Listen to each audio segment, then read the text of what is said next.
what are your biggest concerns and questions about the proposal this morning? Well, our biggest concern is cost. We know from studies by the CSIRO and others that this option, this nuclear option, the LNP's nuclear option, would drive up power bills.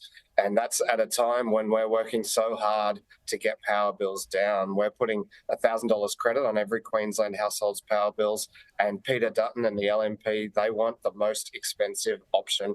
Could cost 4 to 6 times more than renewables, stored renewables, and that's the detailed costed plan that we have to achieve net zero emissions. And the big flaw in Peter Dutton's plan is whereas in other states, the sites and the transmission lines are privately owned and they can just go and buy them, we own all of these sites and all of these transmission lines. And so he's in for a real fight with us because we are opposed to nuclear and we will do what we can to block his plans. And given that we own the sites that he's chosen and we own the transmission lines, it's going to be pretty hard for him to do unless he has an LNP government that will support him. OK, I mean, we are the only advanced economy in the world who doesn't have a nuclear industry, though. We have all the uranium, or a lot of it, so why not at least investigate the idea with an open mind?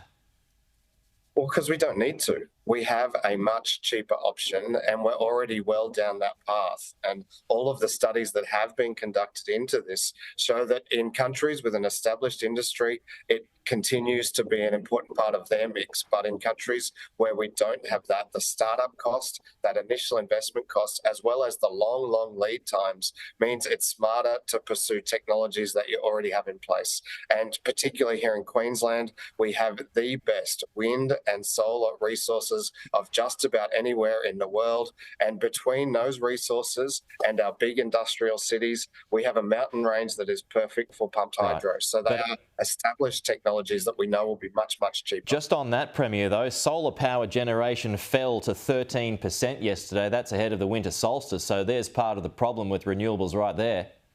Well, that's why we need deep storage, and that's what our pumped hydro schemes will deliver. And we know that to deliver the same amount of power from nuclear would cost something like $200 billion. So we're blessed here in Queensland with the geography that really delivers the cheapest and best renewable resources. Okay. It's only ideology that's driving the LNP towards nuclear. Okay, let's crystal ball this.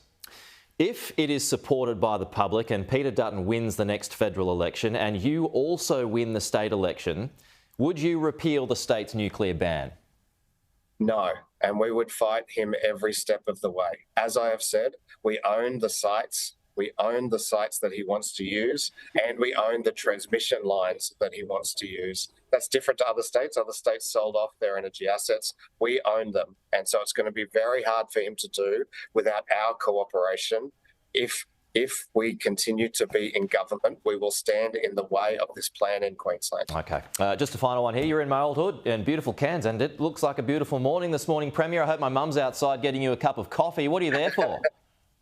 It's a cracker spot here. We're announcing today that we're nominating Cape York for the World Heritage List, and that's a pretty special thing to do, but Cape York is a very special place, and so that's our big news today. Yesterday we announced freight subsidies for the grocery stores throughout the Cape and Torres because we know how expensive it is to get fresh food there. So lots of great things on in Cairns, and then I'm off to Townsville and Rocky next. All right, good trip. Steven Miles, the Queensland Premier, thanks for your time.